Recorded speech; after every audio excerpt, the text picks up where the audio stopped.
Hello and welcome to Merlin's Manor. Today I'm going to be giving my thoughts on the enormous campaign game Gloomhaven, which is designed by Isaac Childress and published by Cephalofair Games. Now, Gloomhaven is a dungeon crawler of sorts. Now, some dungeon crawler purists may not agree with this classification, but to me, it fits as you are exploring a dungeon and opening up new rooms to discover what is in those rooms and then defeating monsters. I will also make some mentions about the smaller and easier to get into version of Gloomhaven called Jaws of the Lion along the way, which I would recommend as a first step into Gloomhaven. Now, before we get into my thoughts on the game, I'm going to give a brief gameplay overview. Now, in Gloomhaven, you are going to be playing various scenarios, many of which have the goal of revealing all of the enemies and then killing all of the enemies. But sometimes there are other goals as well. Now, you're going to be selecting one of 6 starting characters, with each having their own dex, stamina, and max hit points. You'll be able to upgrade your characters with perks, better cards, and more hit points as you level up. You also have a personal quest that upon completion will lead your current character to retire and unlock a new character to play as.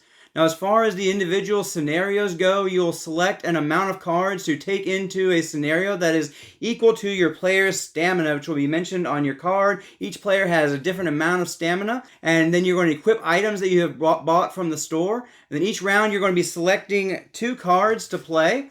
One will be played for the top of the card, and the other will be played for the bottom portion of the card. And the top portion usually includes an attack, and the bottom of the card often includes movement, but sometimes there will be special abilities instead of attacks or movement on those parts of the card. Now, everyone also selects one of their 2 cards' initiative numbers, and the lowest initiative goes first. Monsters will each have a card flip for their initiative as well to determine what they'll do on their turn. Then in initiative order, players will take their turns doing their 2 actions, and you don't need to determine prior to your turn which card you're going to use for the top and which one will be the bottom. Some cards have a lost icon on them, which means those cards are going to go away for the rest of the game once they're used, while others will go to a discard pile and be gotten back through a rest action. But during a rest, one card is going to be lost for the rest of the game as well, and so you're going to slowly have less and less actions that you can do. You can also lose a card to negate any amount of damage from a single source. When you no longer have 2 cards to play, then you are exhausted and out for the rest of the game. So you have to be careful how you manage the loss of cards and balance that with efficiently taking out the enemies and progressing through the level. Now, enemies drop coins when they are defeated, plus there are often coins and chests in the level to tempt you to go after them. But if you spend too much time focusing on looting, you will not get everything done.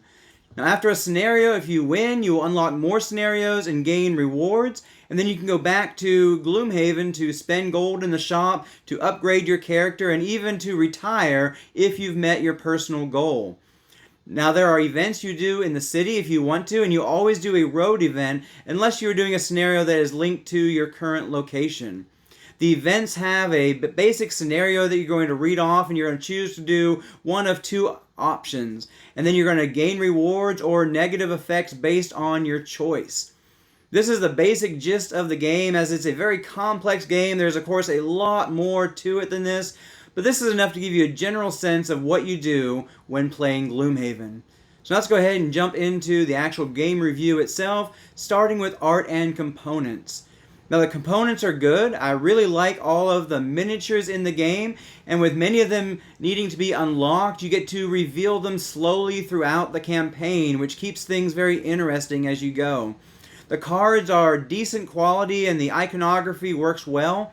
There are a bunch of heavy-duty map tiles that you're going to be playing on of various different sizes, and there's different art to create different scenarios, and so it provides quite a bit of variety as you set up these different scenarios. There's a lot of very basic cardboard involved throughout the game, including many monster standees. I do wish they had provided a few more standees for some of the special characters that will sometimes show up for a scenario, instead of resorting to just using a cardboard chit with a number or letter on it. It would have been nice to have a standee that you could place in there. We would often actually use some random mini or standee in place of that chit they were told to put in there. Now, the game has a system that works pretty well for the monsters, where you slot the monster card into this sleeve, and you can turn it to change the difficulty there. And then you're going to have the sleeve here where you can, on there, you're going to store all the different conditions and health and different things of each individual monster onto the numbered slots there.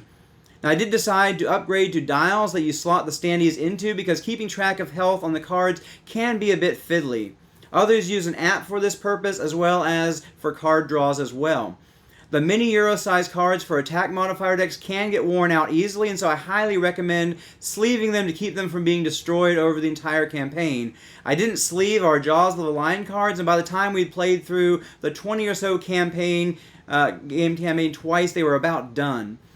Now, the artwork in Gloomhaven is good and very thematic.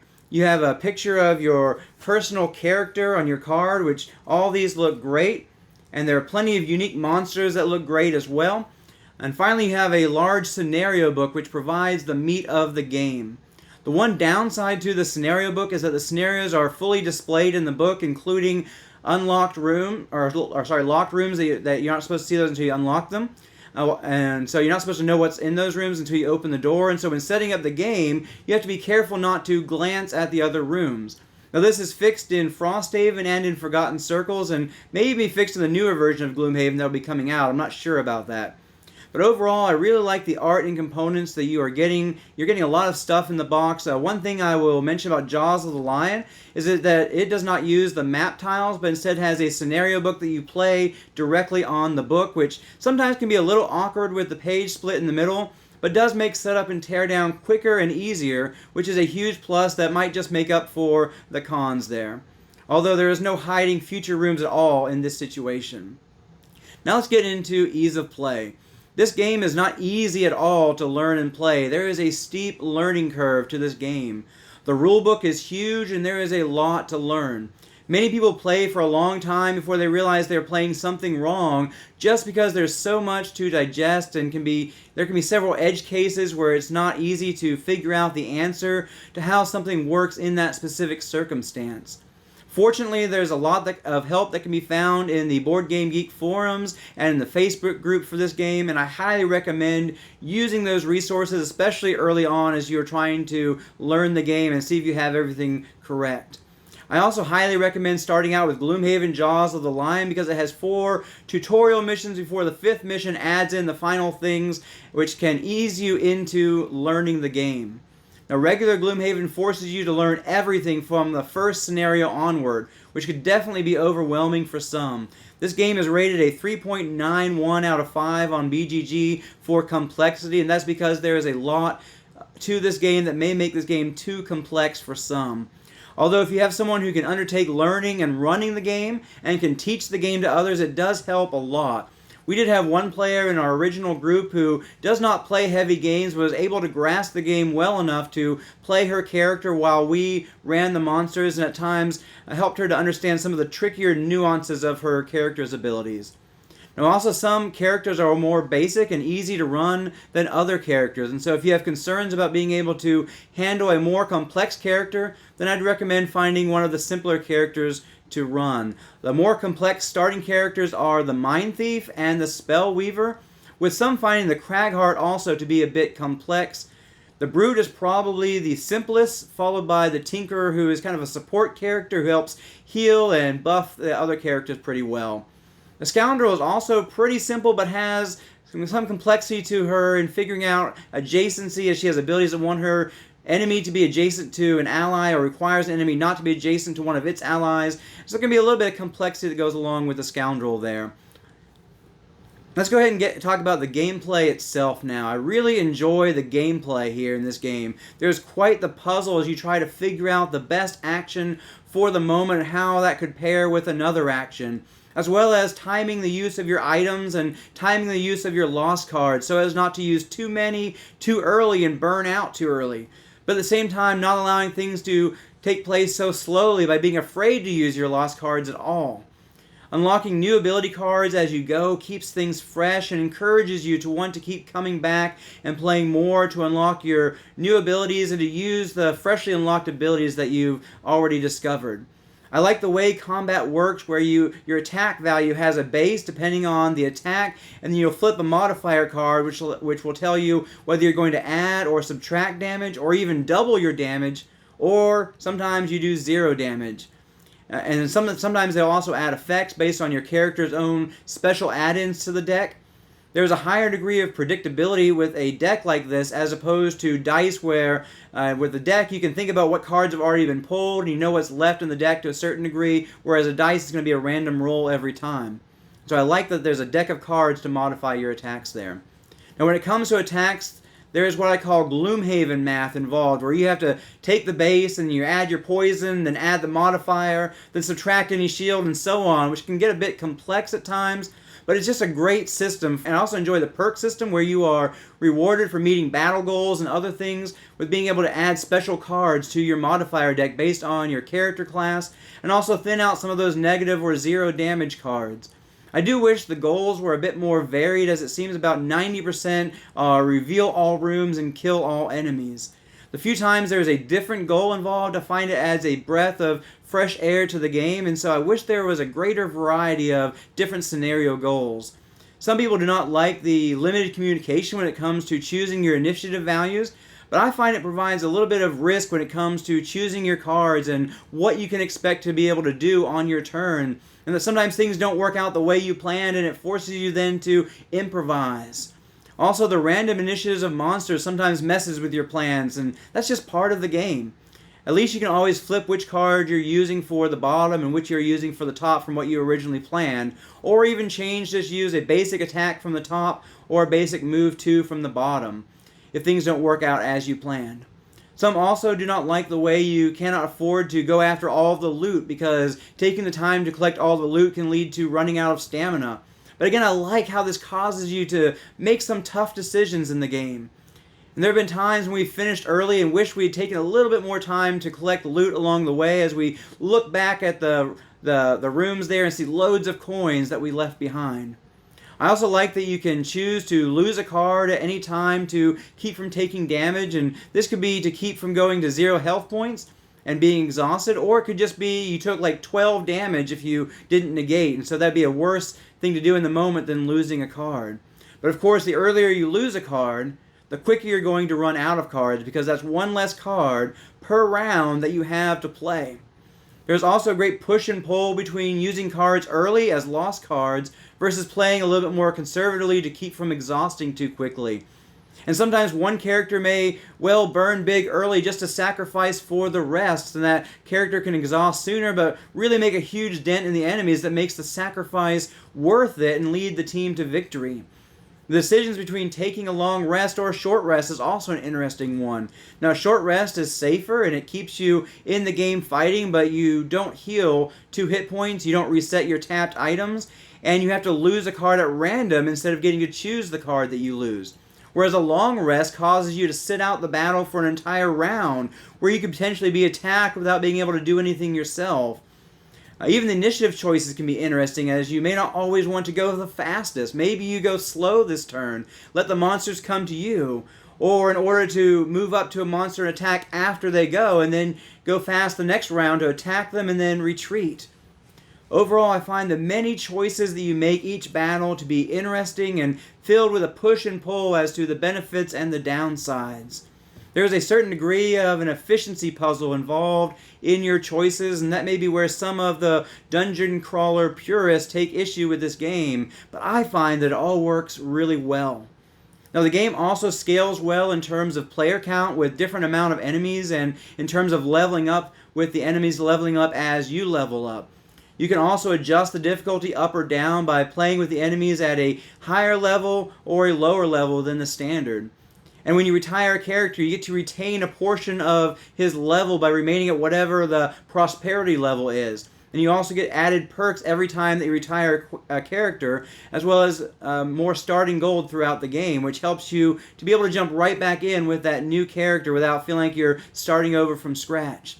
Plus, as you may have lost a few levels to start the new character, the enemies will likewise level down some as you basically add up the level of all the characters and you divide by the number of characters, and then you divide that by 2 and round up in order to determine the appropriate monster level. And so there's some math there to do, but it keeps everything equalized.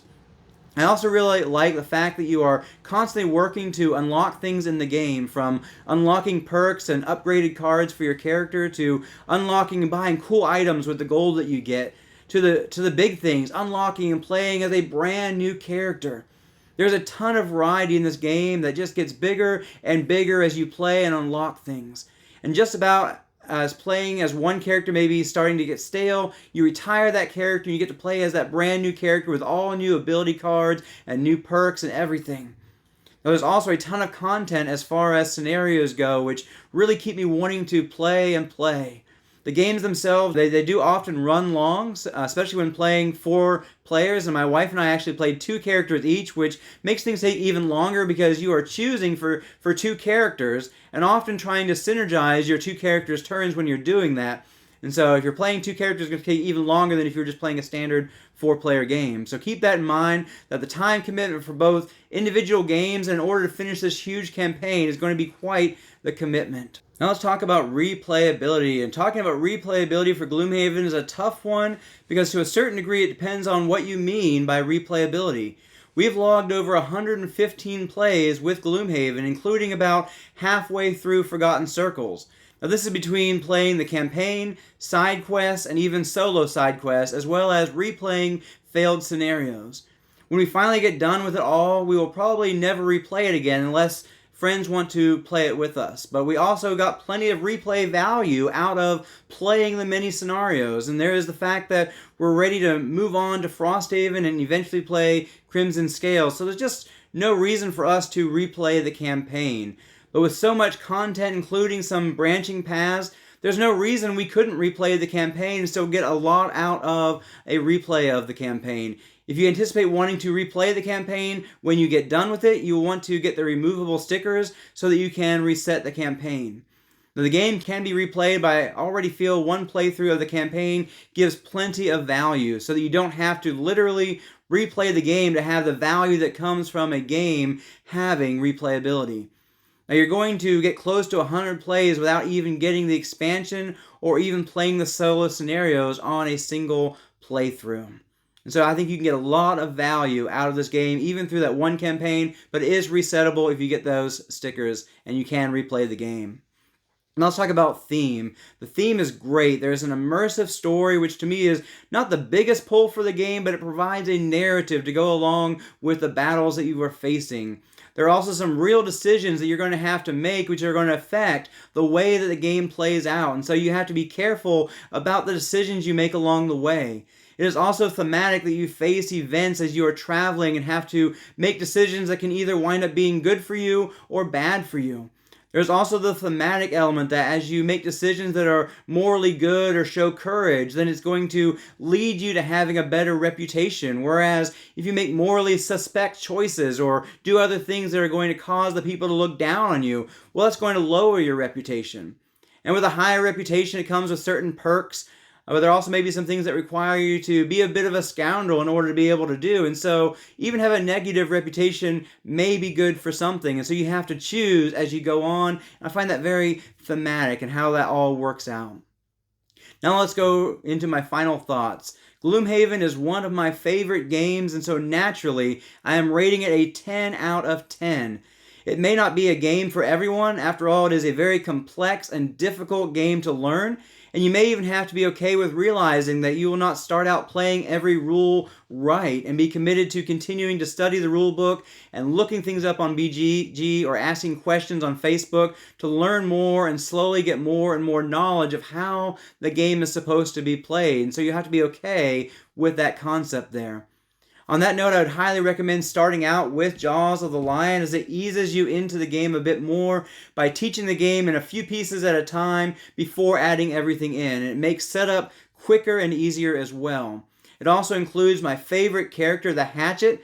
He does have a little bit of complexity to him with how his favorite works, but has some cool combinations and can do some severe damage to a boss. I really love the variety that this game has to offer, and you can mix the different games together, Gloomhaven and Jaws of the Lion and Frosthaven, and so you can use those same characters as you go on there. And each character class offers so many different things to go with it, some of which will gel perfectly with you, and others may not be your cup of tea. You can go with the type of character that appeals to you and then work at leveling them up and unlocking more cool abilities and perks. The gameplay is great to me with lots of interesting choices to be made to try to be as efficient as possible so as not to exhaust too early, but at the same time to do enough damage to enemies to work through them without being exhausted yourself. Now, there are plenty of content to make this game well worth it, even for a single playthrough of the campaign, and branching paths can offer additional replayability, if you get the removable stickers, that is. I highly recommend this game if you enjoy heavier cooperative campaign games that focus a lot on hand management. This game may not be for you if you want a simple game, or if you are a dungeon crawler purist and are expecting this to play just like all the other dungeon crawlers. You also might not like this if you desire a great variety as far as scenario goals go, as there's quite a bit of rinse and repeat from that particular aspect. The main variety is going to come from the types of enemies that you face, and especially from the variety of character classes, each with their unique abilities and upgrades to their combat modifier deck. I hope you've enjoyed this review and it's given you something to think about as to whether Gloomhaven is a game system for you or not. I personally love it and I'm eager to play Frosthaven and eventually the fan-made Crimson Scales. And I do recommend Jaws of the Lion to get started, both for an easier access point as well as a way to test the waters to see if Gloomhaven is a game for you or not. I hope to get my review up soon also for Gloomhaven Buttons and Bugs, which is a small box solo version of Gloomhaven that plays really quick, about 15 to 30 minutes per game, so be on the lookout for that review soon. For now, you can check out a couple of my other videos here, and if you are reviewing this after I post my Buttons and Bugs review, then one of these videos I'll link to that review as well as in the description below. And as always, I hope you have a great week, and game on.